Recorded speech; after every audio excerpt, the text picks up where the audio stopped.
Oh, Peter, it's good to see you again. You're asking me about metta, and most specifically, you're talking about it in the sense of the role of metta in one's actual practice. All right.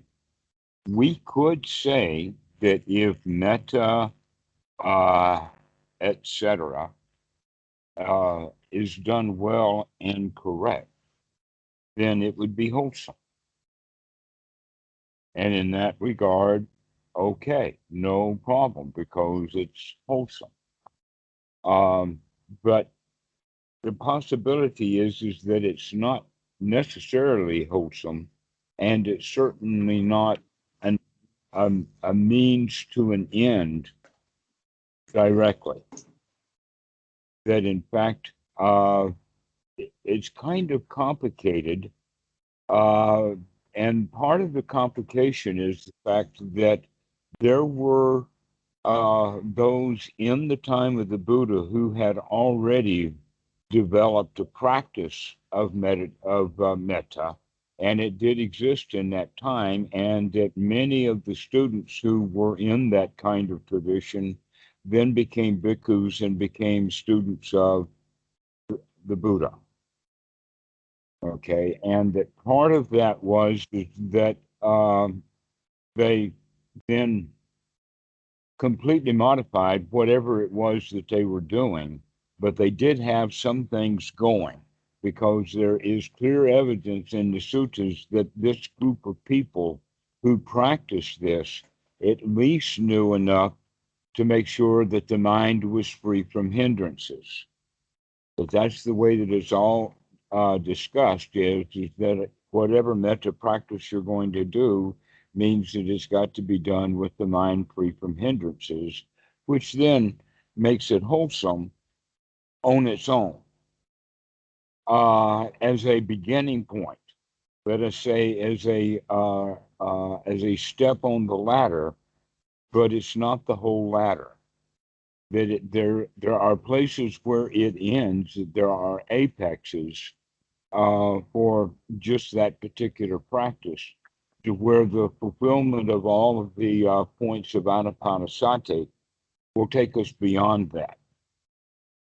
All right. That in fact, um, really the way that the Buddha referred to metta was that it's something that is the way that a noble would deal with the world once the mind is noble. Okay. That it has more to do with the results, that it's not a means to an end, it's a further down the line means. In the way of looking at it as an end, but it's basically the way that a noble mind is going to treat others. But in the Western mentality that has been brought to Buddhism, the Western mentality has layers of magical thinking that are so buried deep into the mentality and the culture and the structure of the human mind that even atheists have a lot of this still magical thinking going on. Okay, I see. And so this magical thinking then comes into Buddhism when the Westerner becomes interested and they hear about metta. They begin to see it as a magical metta. They begin to draw references to the teachings of Jesus and love and all of that kind of stuff. All right. And so we've got, as Westerners, some built in baggage already in there. Yeah.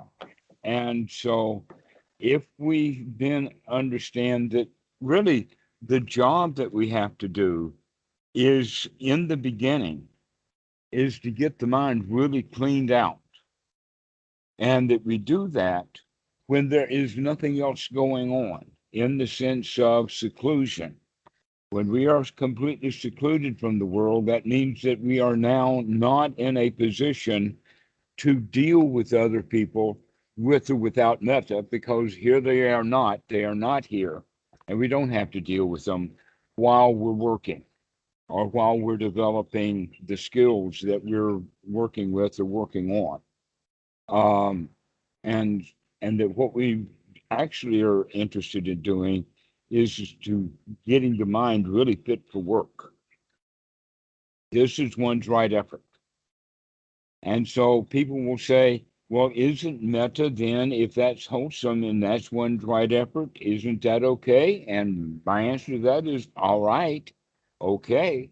The question is there other things that you can say, because some people, in fact, I will tell you for sure that it is commonly known that especially elderly women who practice vipassana and therefore will have metta, they'll really get a kick out of it. It seems to be a really excellent practice for all women over the age of about 70.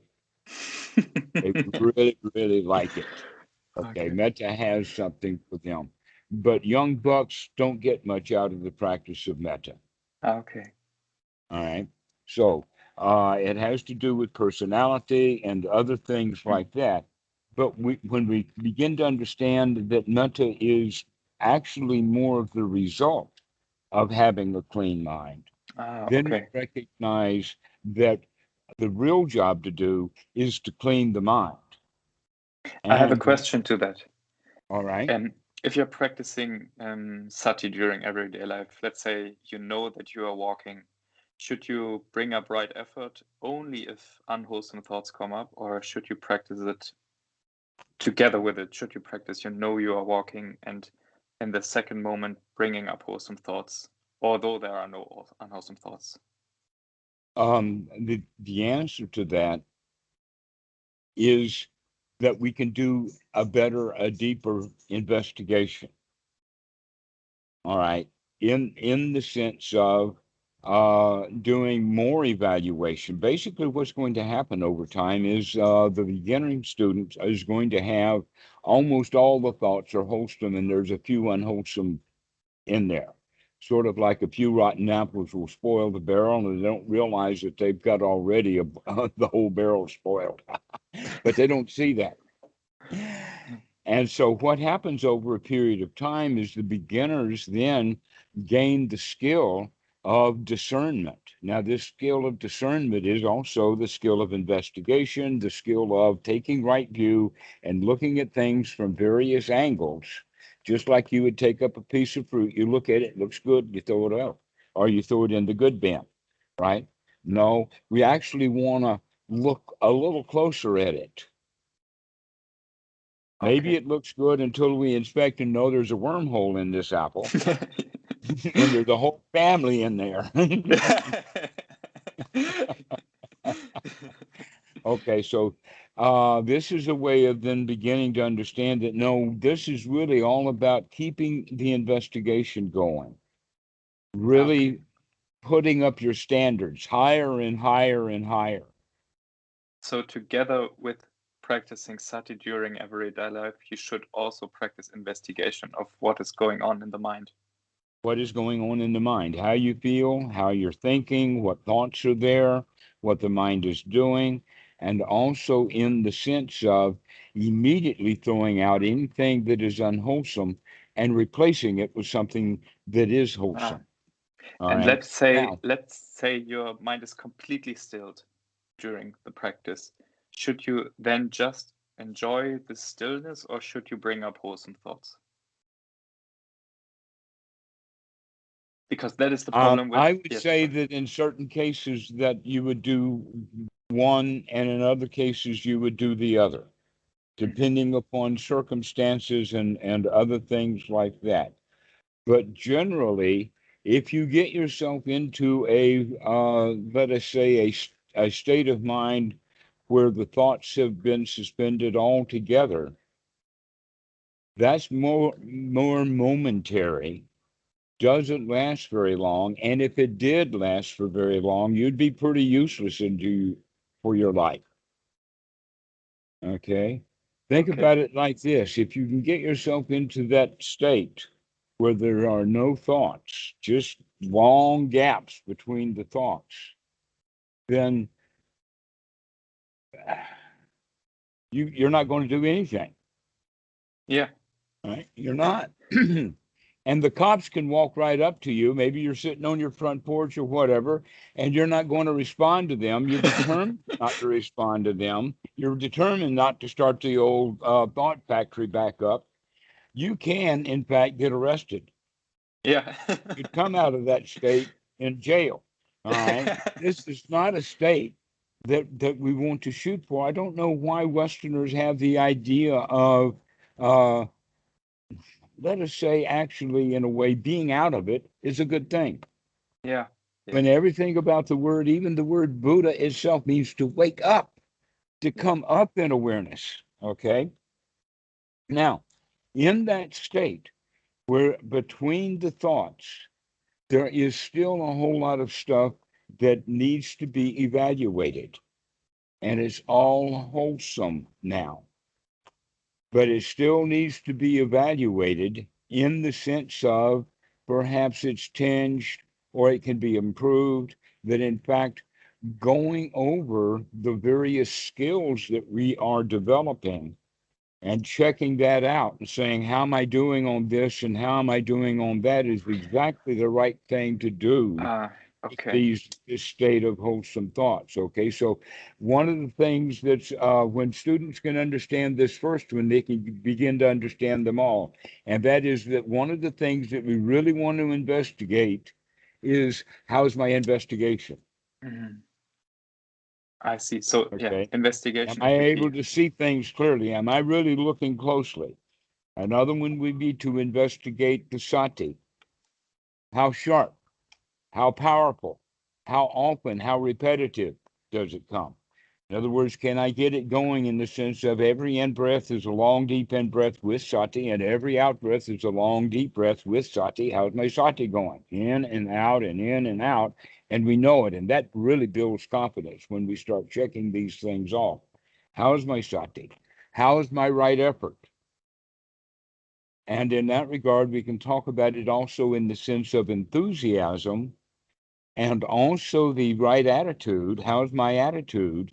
Do I feel like I can do this? Am I on top of this game or what? Okay. Yeah.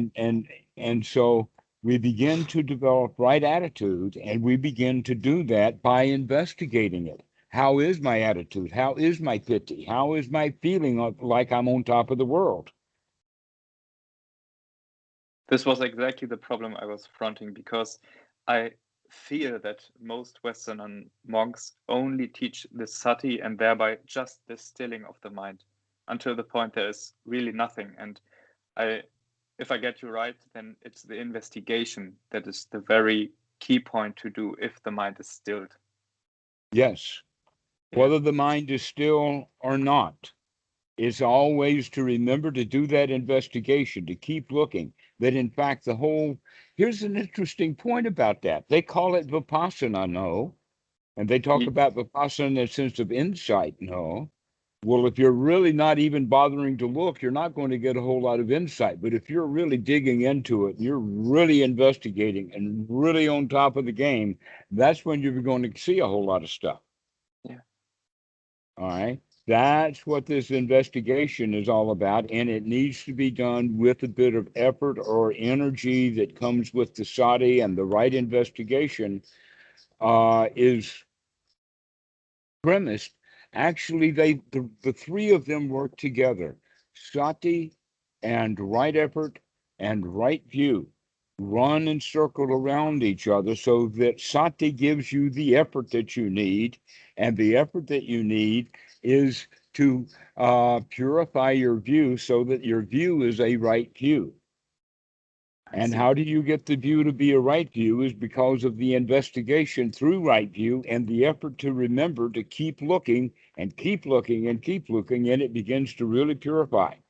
Always looking, and the purification is also throwing out the unwholesome. Every time something unwholesome comes up, we throw it out, leaving us with more or less nothing but wholesome things to be investigated. I see.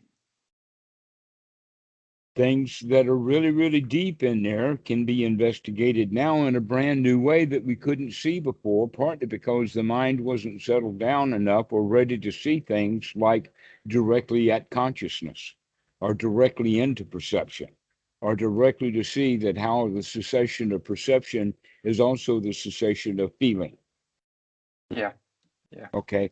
These are the kinds of things that we can investigate, but we do it also from the perspective of as things arise, the old thought falls away, or the mind moment. It keeps changing. Everything is in flux. Everything is changing. And we normally are only seeing things because we can see it arise. An example of what we're talking about has to do with the physiology of sight and the physiology of the brain, in the sense that you can be looking or gazing or just off in the distance. And what's the very first thing that's going to catch your eye? Movement. Ah, Movement. Okay, you see something move and it catches your eye. An example of that is that you can have a bug on the floor that's almost the same color as the floor as a background, and you don't see it at all. But if it moves, if it crawls, you can see it. yeah. All right. So this is what we're getting at then is that, but when we're at this level of really doing a sharp investigation, we begin to see a whole lot of stuff is moving in Yeah. the mind. A whole lot of stuff is going on, and it arises and passes away, and arises and passes away, and arises and passes away. But normally, what people see is that movement in the sense of the arisal. Yeah. Okay, we can only see something when it's moving, but when it stops moving or when it ceases or when it's gone, it's hard to detect again. Yeah. And what we need to start doing, according to the Buddhist practice, and it's really all over the place, is begin to also watch the fading away and the dying off of these thought moments. Yeah. I see. That because what that helps us to do is to understand that these thought moments, whether they're verbal or otherwise, are constantly in flux, and that there's no reason to get attached to one thought or another because none of them are me. And So you're so this practicing impermanence and anatta at the same time. exactly. Okay. And anatta and impermanence and anicca all together, um, and that when you see when things change, that's when dukkha arises normally. Mm. But when things are copacetic, we're not paying any attention to something. But when something catches our eye, then that's something new and it requires us to go do something. Therefore, that's the me that is born as the vehicle for the doing. And we're beginning now instead to merely, uh, let us say, with keen, sharp investigation that does have discernment built into it. We're watching that sequence so that we can begin to make connections to where we can stop it right there. And Okay. then other things we can stop it right there. Now, Bhikkhu Buddhadasa talks about this very importantly in the sense of in the first jhana, where we still have thoughts, but they are one wholesome thought after another wholesome thought after another wholesome thought. This is when we have applied and sustained thought. Bhikkhu Buddhadasa talks about this in the sense of a mind that's fit for work.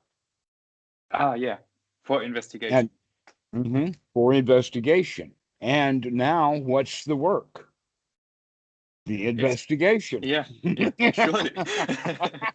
Yeah. And the result of that investigation is that the feelings that arise are really good, magnificent feelings because we haven't been going through the unwholesome thought process that's sprung through perception into bad feelings. We're not doing that now. We're very wise right at that point of contact so that everything that contacts us becomes hilarious. Yeah. Surely. I really had problems to pose my question, but I feel that you really answered the key of my problems that I was facing, because I always thought you can practice only one thing at a time, only sati or only right effort, but now I feel that they are all yoked together, just like anatta and anicca. Hmm. And And that they do work one at a time, but they can follow along in quick succession so that you can have all three of them cycling within a second, within a half a second. Within a yeah, full second, they'll cycle several times. yeah, All right. And so that's pretty fast. The yeah, question is, can you begin to see the mind circling at that speed? That's what we're actually beginning to do. Here's a real world analogy of this, and that is that you have seen videos of something happening, and then it got too close, and that the cameraman was affected by whatever it was that's happening, and then now you don't see anything else because the camera's just gone haywire. It's no longer stable, right? yeah. Okay. So we can think of this. In fact, in the old days with cameras, they had to put them on a tripod and open the lens for a long period of time. Otherwise, things would get blurred. But now we have a whole generation of brownie cameras and film cameras and all of that kind of stuff. And the speed of the film and the exposure and the amount of light had to be determined. But now that we have digital, that we can make all kinds of changes and arrangements electronically so that we can deal with things. But the important point is that there is still a particular speed at which those pixels are there, and that if the camera is not steady, even videos will be blurred. But in fact, blurred imagery is what the mind eye it does itself. That when something is going really fast, it goes by in what we call a blur.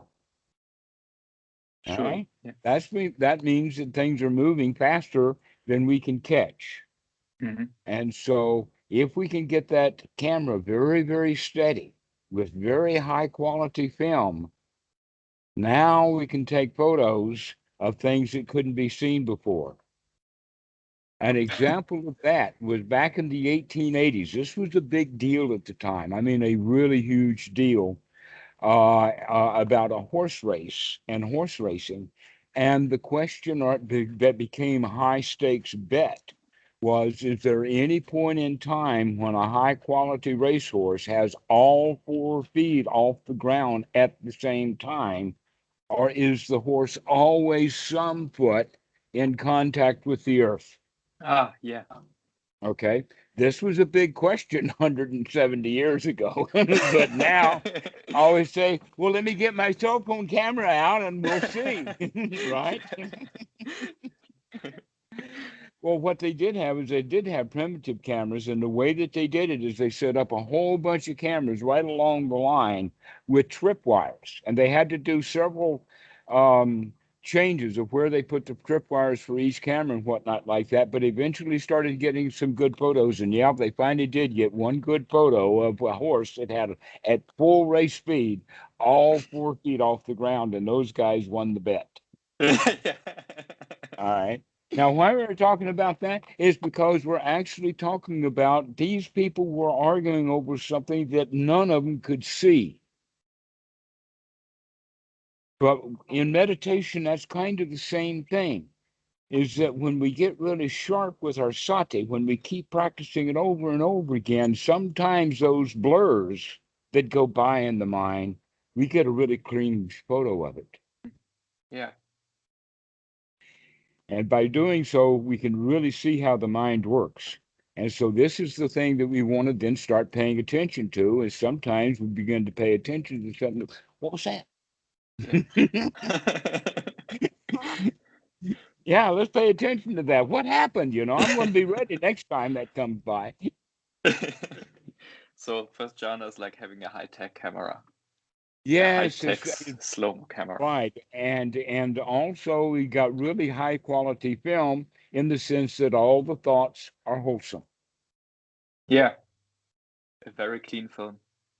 Is very keen for that. Okay, now when we have the mind that's completely wholesome like that, then that's the kind of a state of mind that would be also useful for thinking about the Dhamma and thinking about how it applies to this present moment. And in that regard, thoughts about metta as they fit into the Dhamma, or how does metta work as a Mm. package, Yeah. is worthwhile thinking of, mulling over.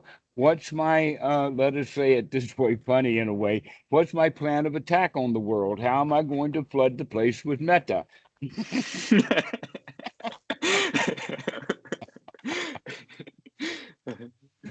Okay. Because, and we think of it like that because, you see, when people sit in meditation with little phrases like, may all beings be happy, their mind is really not already in that really clear state. Yeah, I see. All right. We need to get the mind free from hindrances, and then the metta will be useful, valuable, and wholesome. And one of the mistakes, one of the uh, delusions or pollutions that we have is the quality of thinking about all beings or everywhere, rather than thinking of it as a more local universal. Okay, I don't really get Okay. that. Okay. That in Metta, they talk about the six stations, or Yeah, the 6 points of the compass, going off in all directions, going and going and going and going all together, you know. yeah. But that's not the right way to look at it. That in fact there was original perspective that came from, in the sense of the around each one of us are six kinds of people that we deal with. In the sense that on one side is family, on the other side is friends, in front of us are our business associates Mhm. and people that we work with. Behind us are the people who are trying to stab us in the back.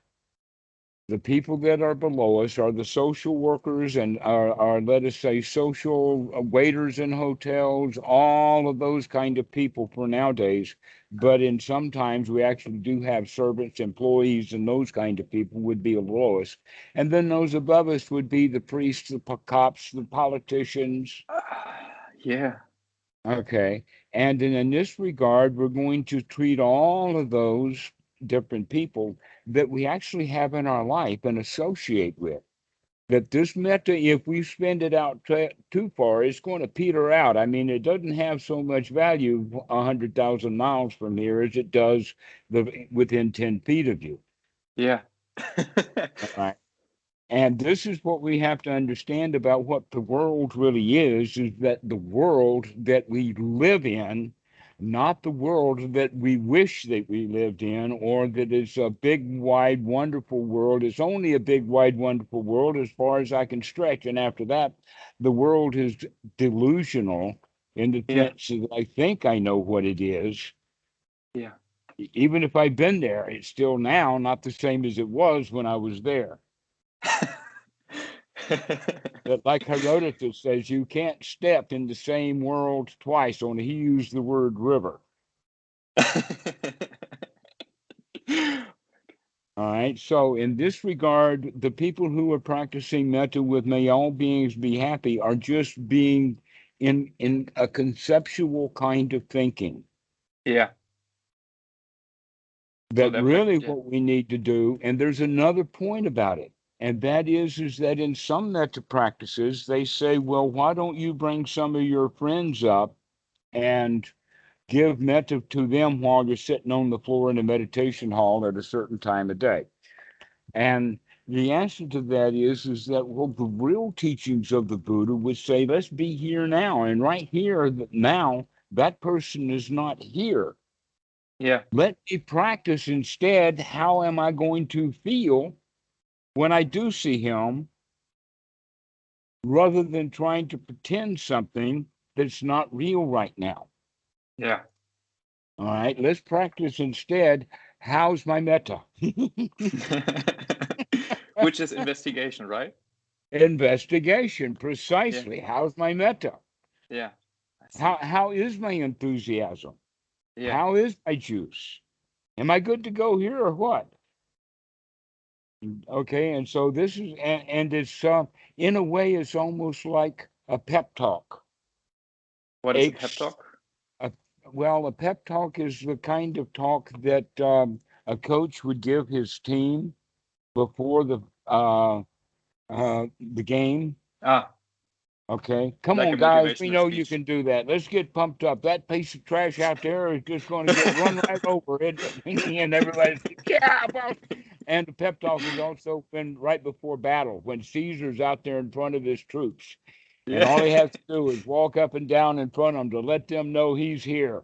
And then occasionally he'll put his arm in the air, and the whole crowd will just break right open with cheers and yells and all kinds of stuff. Right? This is what we're talking about.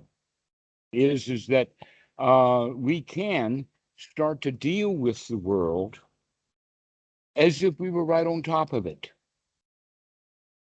That you're the boss of this life.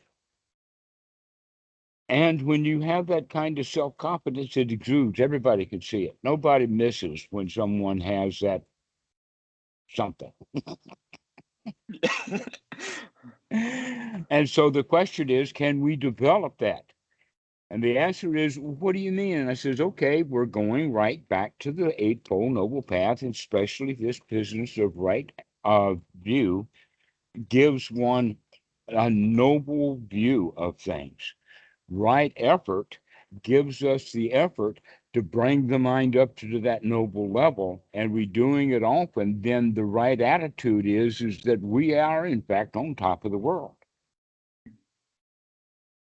And there's many little things that we see in our culture that presents this. One of them that I think is kind of funny is the one is hold my beer. Okay, you know what that means, don't you? Yeah, I know what that means. It Yeah. means that there's a problem over there and Yeah. I'm up to the task. Hold my Yeah. beer, I'm on it. Okay. This is now, whatever the situation is, wholesome or unwholesome, we're still talking about that attitude, that can do, got it done attitude. Ah, This is okay. the Yeah. attitude that we're looking for, is the attitude of, yeah, Metta, got a bucket of it. Okay, right. And who are we going to spread it on? The very people that are in the world that I'm around, not Yeah. people way out over there. That all those people out over there is just a story, perhaps a news story. Yeah. And to get it right, if the Buddha says spread matter to the front, to the back, to the right, this is meant metaphorically, that to the right you say it's the family, and above it's the noble ones. Mm-hmm. Okay, I Exactly see. so. I It's to get the that. people around you in your general vicinity, and that we treat them well because we treat our own mind very well. That's the only way that we treat things is with joy and happiness. Yeah. Happy, right? I have a practical question. Let's say I'm riding the bike and there is anger in me, then the first step would be to recognize, there's anger in my mind. And then the second step would be relax, or life is wonderful, or this is the way to do it. Is that right? Anger generally arises out of there is a point that they call fight or flight, and anger is going to be the fight. Mm-hmm. Okay. And that arises out of something, and it arises out of freeze. But the first thing, and in fact, this is the whole concept of the deer in the headlight.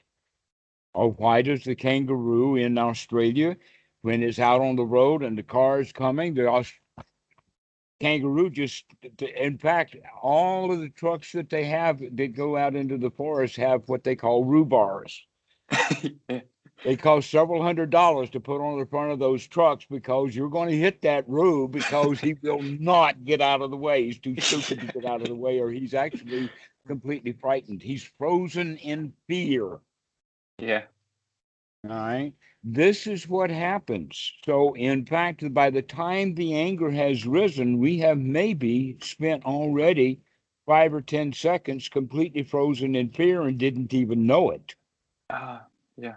And what's happening in the brain is we're trying to make sure that it's really okay to get that angry.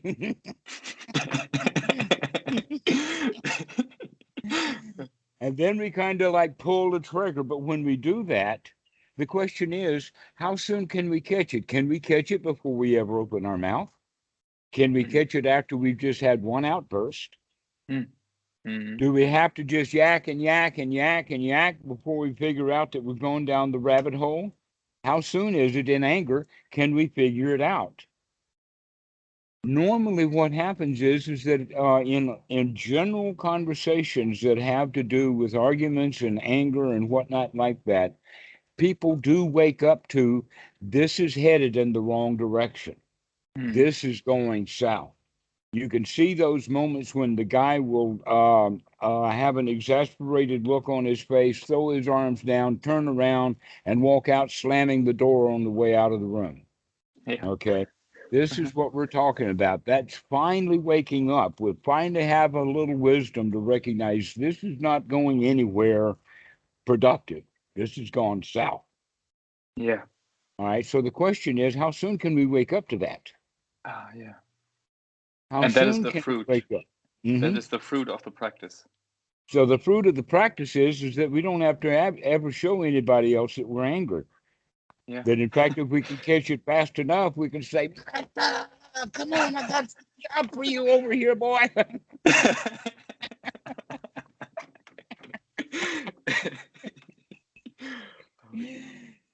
Okay, so we can actually deal with people the way that we would want to deal with them if we weren't driven to deal with them by our instincts. Yeah. Mm-hmm. How would you want to deal with people? You would want to deal with people naturally in a very happy, friendly way. Surely. And everybody is like that. I don't know of anybody who, but nobody does it like that. Yeah. We're suspicious of strangers. Surely. Yeah. Okay.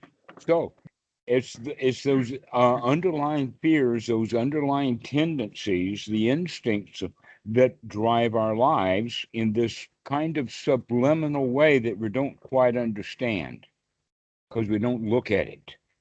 But if you keep looking at it, you'll begin to see hints of that kind of stuff because right now we're keeping the mind really wholesome. So in that regard, we can begin to see these little rats running around. And then with that, we can say, aha, I can see that too. We can see these underlying tendencies, these instant thoughts that bring up anxiety. And if there's anxiety, we can deal with that happily, friendly too. We say, anxiety, what's that? Oh, if I breathe in and out, does it go up and down? Up, down, back, forth. Can I play with this? This is not anxiety. This is just a weird feeling. Let me breathe into it and see what it's about. But if we call it anxiety, we don't like it, we hate it, we try to get rid of it. And by doing that, we're putting ourselves in a state to make more of it.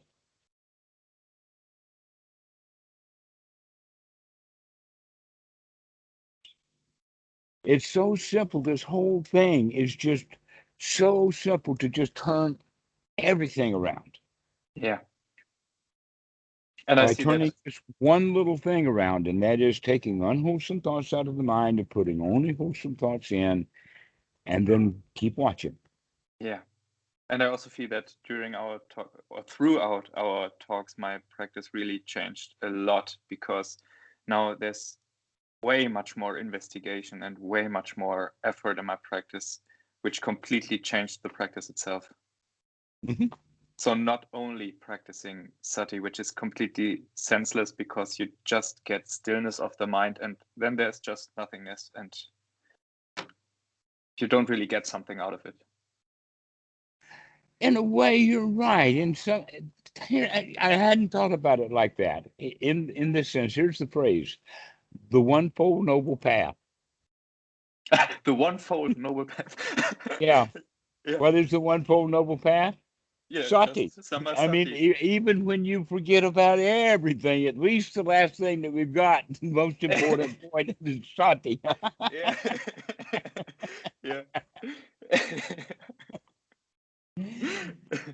Yeah, that's So jumping even the low fence. uh-huh.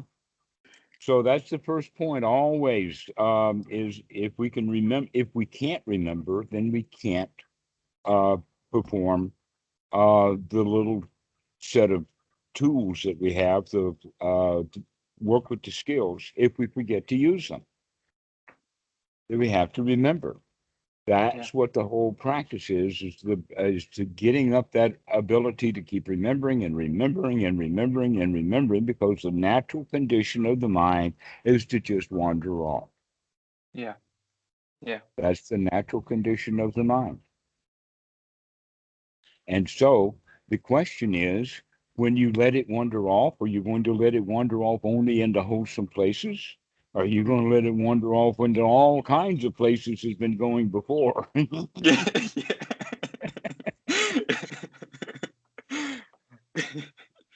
Yeah. So that's the way of also looking at it is that, yeah, the job here is to get the mind wholesome. Yeah. That's the big job. And if we get the mind completely wholesome and have gladdening, wholesome thoughts, then the feelings will come around quite easily, quite naturally. That Mm. our feelings will be feelings of security and safety and not fear. Yeah. We'll feel comfortable and secure, not insecure. Yeah. Mm. Yeah. And it's hard for people to understand that all insecurity and all discomfort is mentally created. Yeah. Until we begin to practice the fact that we can create quite a paradise. Yeah. Especially because during everyday life there's so much negativity. Like news, it's always just negativity and just um, a seed for having fear and anger and such one. It And comes with their territory. mm, If it leads, it bleeds. This is a very famous journalistic perspective. mm, mm-hmm. You want your most bloody, worst case Yeah. Duke scenario on front page every day. That sells newspapers. Yeah. Yeah.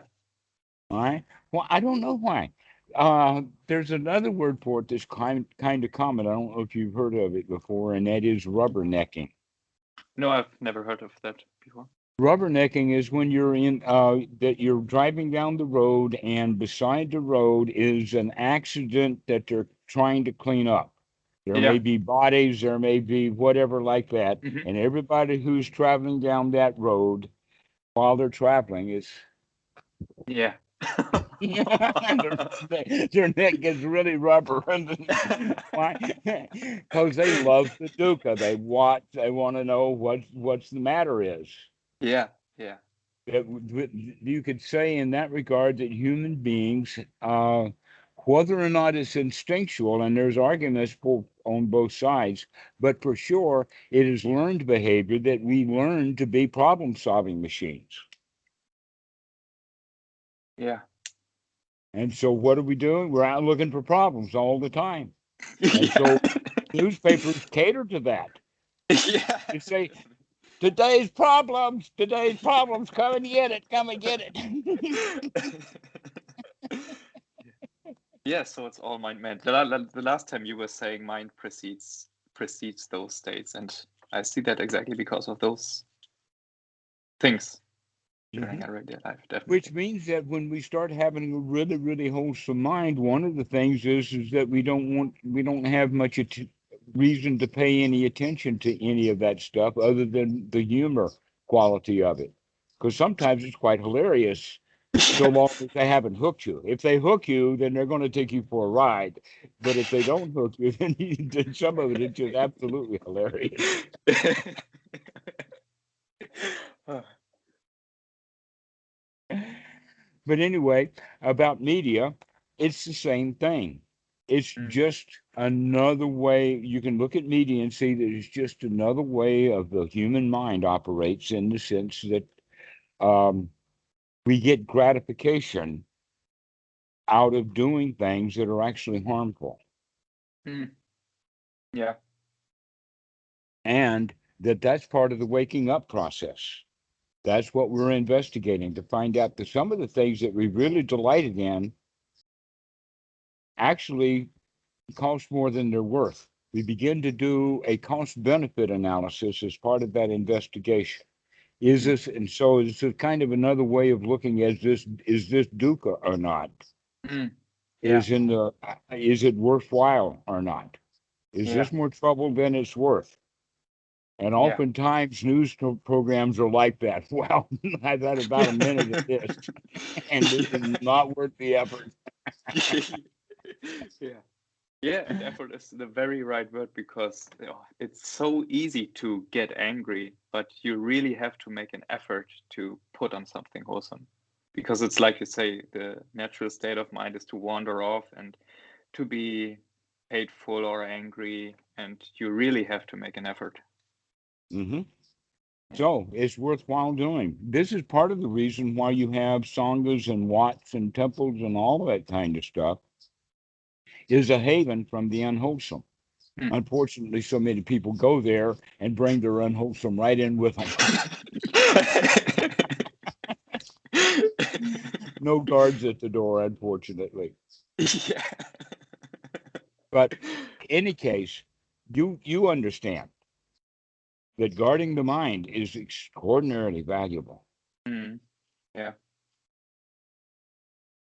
It really is. It's very much like taking a bath for the mind. Yeah. Constantly taking a bath for the mind.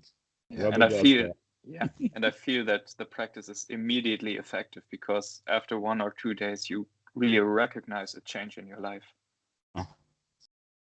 Right. And this whole recognition of that change is also part and parcel of the attitude. Attitude really changes. So you say, I can do this. I can do this. Wow, this is nice. This is great stuff. You know, that kind of attitude. Wow, I can feel this good. Whoo, I didn't know it could be this good. Yeah, definitely. Instead of where's my next sense pleasure? Pumping up my bank account and then spending money on holiday, and this should be, definitely. Okay. So we'll leave it with that. You know what to practice now. Yeah. So go have fun. You got new toys to play with. Yeah. Thank you very much, Bante. Thank you. See you next time. Okay. Bye-bye.